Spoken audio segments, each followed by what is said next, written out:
Ito ang Wow Trending. Ka-Eric at Dr. Lorin Badoy laya na.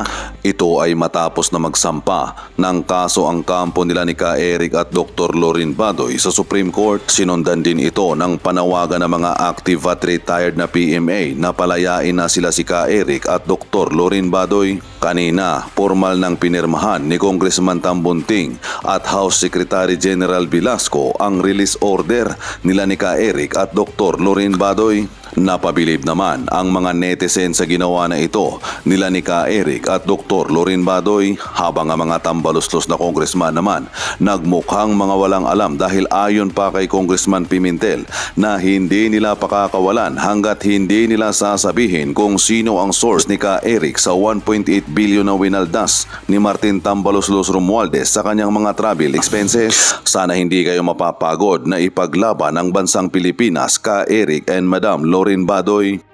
Pinakawalan sila si Ka-Eric at Dr. Lorin Badoy ng House of Representatives dahil wala naman talaga silang kasalanan. Tinakot lang sila para manahimik. Naulaga ang congressman lalo na si Romualdez sa pagkampi sa mga Makabayan Block. Wakasan na ang Kangaroo Court. Ngayon Ka-Eric, ibulgar mo lahat kasi sinabi nila na pinagbigyan kayo dahil magpapasko at dahil magulang mo at tugisin mo si Tambunting. Kasi kahapon sinabi ni Tambunting na sinabi mo daw sa kanya ang source mo, binigay nyo daw ang pangalan ng source mo. Pilipino ng mamamayang Pilipino, kapag hindi tayo nanindigan sa karapatan natin sa harap po ng mga makapangyarihang puwersa ng lipunan, mawawala po ang karapatan ng mamamayan. Ang lahat po ng kapangyarihan ng pamahalaan ang gagaling sa mamamayan. At yun po ang aming iginigiit. Ang karapatan ay hindi pa pwedeng labagin, lalo na ng mga makapangyarihan sa pamahalaan. Ito ay dapat ginagarantiya, nirespeto, at pinapasiguro na hindi ito nalalabag, lalo na po na may hawak na kapangyarihan. That's the message kung bakit namin tiniis ang hunger strike, hunger protest for 7 days. Did you expect po na mapapalayo kayo before? Did I expect? What were your expectations? How are you feeling po? I'm okay, but my expectations, how do I feel now? Parang my expectations were, when you fight kasi the CPP, NPA, NDF, you have no expectations. You just embrace it and you just jump, and we were very ready to spend our holidays here away from our family. We were very ready to do that. And that's very important kasi pinaglalaban natin dito ang ating bansa at ang mga anak natin. And siguro gusto kong magpasalamat sa ating mga kababayan na narinig ang boses ninyo, no? Kasi we're very clear that this is not about us. None of this is about just me and Eric. It's about our country, no? Yung pang-aabuso ng mga nasa kapangyarihan, napakadelikado nun sa isang demokrasya, lalo ang freedom of the press. Freedom of the press is where a lot of our freedoms rest on. In fact, so many of our human rights rest on. So this is so important na ipaglaban ito. So maraming salamat sa mga kababayan natin na sinabayan tayo dito, at yung ang mga even the PMA graduates who issued that statement, no? Also, but basically what we've learned from this is what Eric just said, no? Ang kapangyarihan talaga ng isang bayan ay nanggagaling sa taong bayan. At yung ginawa namin dito ay pag-aalay sa isang bayan na talagang worthy na ipaglaban. So, paglaban natin at mahalin natin ang ating bansa, because when you have congressmen like that who are abusive and arrogant and who flout the laws of the land and our constitutional rights, then our democracy is in grave danger. Ma'am, ang sabi kanina, parang the reason ko ba't nag-grant is because nung bumisita daw, apologetic daw yung inyong parang remorseful daw kayo. So Hindi siya nagsulat, ako nagsulat. I never, it was Eric. So, they came kasi to us and said that you have to write a letter of apology before we release you, no? And I said no to that. But Eric felt naman, okay, go ahead. Yung ginawa ko pong sulat, ang aking paghingi ng kapatawaran sa komitiba ng Kongreso ay hindi dahil ako'y nagtanong ng maling datos, sapagkat ang pagtatanong mali man o tama ang datos. Sa public expenditures ay karapatan ng mamamahayag at mamamayan. May source man o wala. That is very basic. At ang katungkulan na nasa pamahalaan at mga may kapangyarihan ay dapat maging transparent at accountable, hindi para maging persecutor ng mamamayan. Pangalawa, I said sorry and I apologize for my disrespectful behavior sa pagsigaw ko ng kangaroo court sa kanila sapagkat yun ay burst of emotion sa panahon na nagpapaliwanag kami, binubusalan kami. Sa panahon na pinipaliwanag namin ang batas ng konstitusyon ay mas mataas kaysa Kongreso at sino mang nasa pamahalaan, hindi kami pinapakinggan. So para sa akin, I should be more professional in asserting my arguments but in a situation kung saan nilulupig at binubusalan ka at ginagamitan ka ng weight ng kapangyarihan ay hindi po pwedeng makontrol mo ang emosyon mo. Kaya doon ako naghingi ng sorry. But I did not retract, I will not retract ng sinasabi ko ngayon sa inyong harap na may source man o wala ang mamamahayag, may soto law man o wala, ang dapat katungkulan ng Kongreso at ng lahat ng mamamayan, o lahat na nasa pamahalaan, including the President, including the lowest official of the land, is to be transparent and accountable to the people. So ang pagtatanong ko po sa 1.8 billion na hindi fake news, yun ay pagtatanong. Hindi po dapat tinatulan yon. Hindi po dapat kami kinulong, dapat sinagot ng maayos. Kasi ang totoo lang, may naiwan pang mahigit 2 billion pala. Nagkamali ako sa datos pero hindi ako nagkamali sa katotohanan. Mahigit 2 billion pa ang budget allocated for travel. At remaining is only 3 weeks. Anong gagawin nila sa 2 billion? Ikukulong ulit kami kapag nagtanong kami ulit?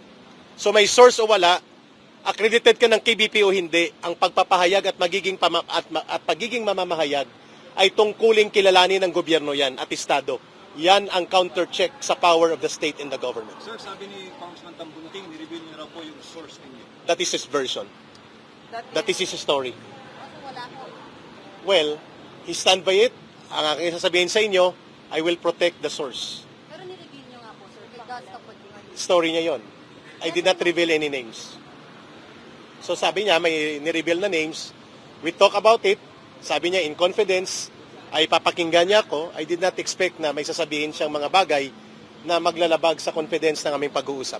Ang sagot ko, Congressman Tambunting said na may source siya sa sinabi ko, story niya yon. Wala po kayo binigay na pangalan. I am standing by the SOTO law. I will not reveal my source. Sir, ma'am, sir, lastly, ang reaction na lang po, meron na pong hinain na pong panukala na layong kanselahin po yung prangkisa ng SMNI and magsasart po yung dinggin pati yung next year. Cancellation, revocation po ng franchise. I'm not privy kasi to the What's your details. reaction na No? lang po? Stemming from- Syempre, it makes me sad because I worked at the SMNI and I know that SMNI is really for nation building, no? And we're the only station that talks about a burning issue that other media companies don't even touch. And I'm talking about the CPP, NPA, NDF na ninanakaw ang mga anak natin, no? Libo, hindi na natin maibilang na nang tatlong nandyan ay nasa Kongreso. Si Franz Castro ng Alliance of Concerned Teachers, ang si Arlene Brosas ng Gabriela at si Raul Manuel ng Kabataan. Nandyan sa loob ng Kongreso ang mga cuddlers ng mga komunistang terorista at mga top recruiters ng mga anak natin na kung saan ang mga anak natin ay nagkandamatay for over half a century. Diba? So dapat tagilan na natin yan. So this is why I really think that SMNI, if you close it down, no, I know who is behind it and I know it is the CPP, NPA, NDF. And sadly, they have used Congress, no, as their ally and as their cover to do this. No? Yeah. Kamusta yung hunger strike? Oh, grabe. Oh, yes, ayos. Ayos siya. Nagugutom, matamlay, pero grabing Yeah. suporta po ng mamamayan, Yeah. including sa abroad, ang Filipino communities. Yeah. Today. At 24 hours, 160 signatories ng mga PMA graduates. At terrible, still counting on. Sana po ang Christmas wish namin ay hindi na po mananatili ang paggamit ng totoong kalaban ng gobyerno sa Kongreso. At sana po ay magkaroon po ng paglilinaw sa kaisipan at damdamin ng pamunuan ng Kongreso that the CPP, NPA, NDF is not only operating in the armed area, sa red area. Nandito sila sa loob ng Kongreso and the threat against the sovereignty of the state is being threatened. Imagine every year they can access around 100 million of funds sa ating pondo at ginagamit ito para sa pagre-recruit ng kabataan at pagpondo sa NPA. I should know. Pag tinanong ako, red tagging ba ito? How can that be red tagging? Direct personal knowledge ko yan for 21 years sa CPP, NPA, NDF. Mapapansin nyo, lumalabas sila Franz Castro, Raul Manuel at si Arlene Brosas kapag nandyan ako sa harap nila, si Ma'am Lorraine. At mga kadre kagaya ko.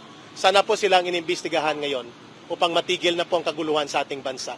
At magkaisa na po ang mga political leaders natin at maglaban sila sa eleksyon, hindi gamitin ang ating gobyerno para sa mga sabwatan sa totoong kalaban ng gobyerno. Kaya kami nanindigan na hindi kami titigil sa SMNI. At sa media, gano'n din dapat. Mga dating kadre last day, nag-rally.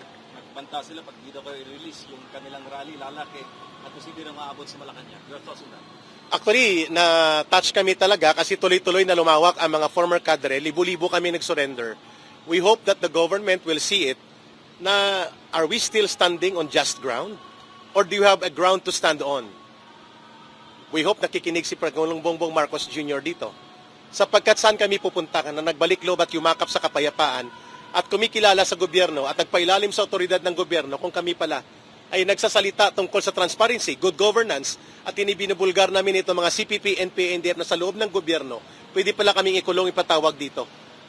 Yun po ang aming malaking katanungan. Are we still standing on the ground that we believe pwede kami maging bahagi ng pamahalaan sa pagtatagumpay ng kapayapaan laban sa communist terrorism? Thank you po. Merry Christmas. Merry Christmas.